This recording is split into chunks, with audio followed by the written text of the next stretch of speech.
میں شرح جامی پڑھنے کے لیے حضرت مولانا صدیق صاحب جموی سے 76 تک مظاہر میں رہے، لیکن حضرت مولانا صدیق جموی کے پاس پہنچنے کے لیے 5 شوال کو روانہ تو ہو گئے، 6 شوال کو پہنچ بھی گئے، اب 7 شوال کو ابھی تو مدرسہ بھی نہیں کھلا تھا، طلبہ بھی نہیں آئے تھے۔ میں نے پوچھا مولانا جموی کہاں ہے، علامہ کشمیری کہاں ہے؟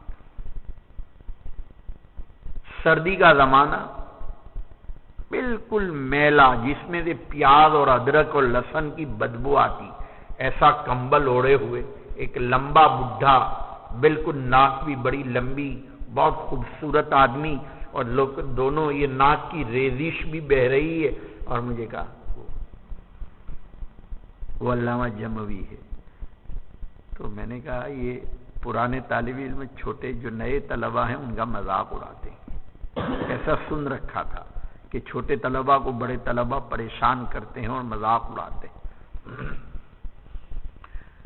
میں نے کہا یہ مطبخ کے سامنے ایک آدمی کھڑا ہے باورچی جیسا، اور اس کو یہ کہہ رہے کہ علامہ جموی ہے۔ میں نے پھر اس کی بات کی طرف دھیان نہیں دیا، دوسرے کو پوچھا تو کہا وہ جو نہیں کا نام۔ پھر میں چلا گیا، دھوپ میں کھڑے تھے، سردی کا زمانہ تھا۔ میں نے کہا حضرت گجرات سے آیا ہوں شرح جامی پڑھنے کے لیے۔ اچھا لونڈا، وہاں لونڈا کہتے ہیں عمارید کو، کہا اچھا لونڈا چلو چائے پی لو، چائے پی لو۔ اب میں اور پریشان ہو گئے، وہ چائے پلانے کے لیے ہوٹل میں لے جانے لگے۔ اپنے یہاں تو علامہ اور چھوٹی سی کوئی کتاب پڑھانے والا تو اتنا بڑا سمجھتا ہے اپنے آپ، اور قبول کی ہوٹل میں چائے پلانے کے لیے لے گئے، چائے کے پیسے دیے، خود تو اندر آئے نہیں۔ مجھے پھر وہ کہنے لگی کہ یہ آپ کو کیسے لے آئے، یہ تو بہت بڑا عالم ہے یہاں کا۔ میں نے کہا اچھا۔ پھر ابھی تو میری چائے ختم ہوئی اور یہ فوراً دوڑتے ہوئے آئے واپس، اور کہنے لگے بھائی ارے ایک پاپا بھی دے دینا ہی۔ اب میں اور پریشان ہوا، چونکہ پاپا میں نے کبھی سنا نہیں تھا، تو وہاں کی بسکٹ کو پاپا کہتے ہیں، گولڈ بسکٹ کو، کہا ایک پاپا بھی دے دینا۔ پھر چائے پی کے پھر میں ان کے پاس گیا مطبخ کے پاس، تو کہا میں پڑھاؤں گا۔ میں نے کہا میں آپ سے نحو میر بھی پڑھوں گا، کہا میں پڑھاؤں گا لونڈے۔ بس بات آئی گئی ہوئی، اعلان آ گیا کہ 19 شوال سے حضرت مولانا صدیق صاحب جموی پہلے گھنٹے میں شرح جامی پڑھائیں گے۔ دور دور سے طلبہ آئے ہیں شرح جامی پڑھنے کے، اور کس طرح پڑھاتے تھے؟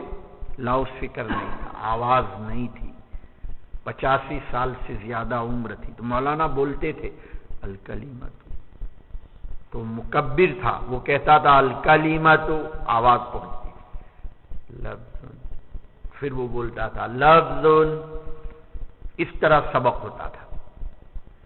تو میں نے کہا میں تو پھر آگے بیٹھوں گا، تو چمیل سنگھ کے یہاں گیا، جلد ساز کے یہاں، اور ایک گتا خریدا ہم نے 50 پیسے میں، اور ایک کاتب صاحب کے پاس نام لکھوایا عبداللہ گجراتی، اور بالکل استاذ کی مسند کے سامنے اس کو رسی سے دونوں طرف باندھ کر عبداللہ گجراتی کی چٹ لگا دی، اور 1:30 بجے تک بیٹھا رہا اس کی حفاظت کے لیے۔ صبح آیا تو میں نے سوچا کہ میری تو چٹ ہے تو میں تو بیٹھ جاؤں۔ اب جو آئے تو دیکھا تو کسی نے اس کو تو اکھاڑ کے پھینک دیا تھا، اور وہاں تو کوئی اور بیٹھا تھا۔ ابھی یہ تو چل ہی رہا تھا، ابھی سبق شروع ہونے میں 1-2 دن باقی تھے۔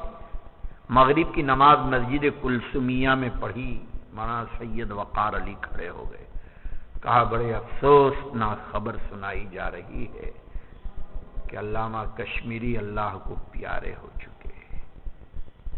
بس جی ہماری تمنا تو وہیں دفن ہو چکی، سبق ابھی شروع بھی نہیں ہوا، اس سے پہلے علامہ جموی اللہ کو پیارے ہو چکے۔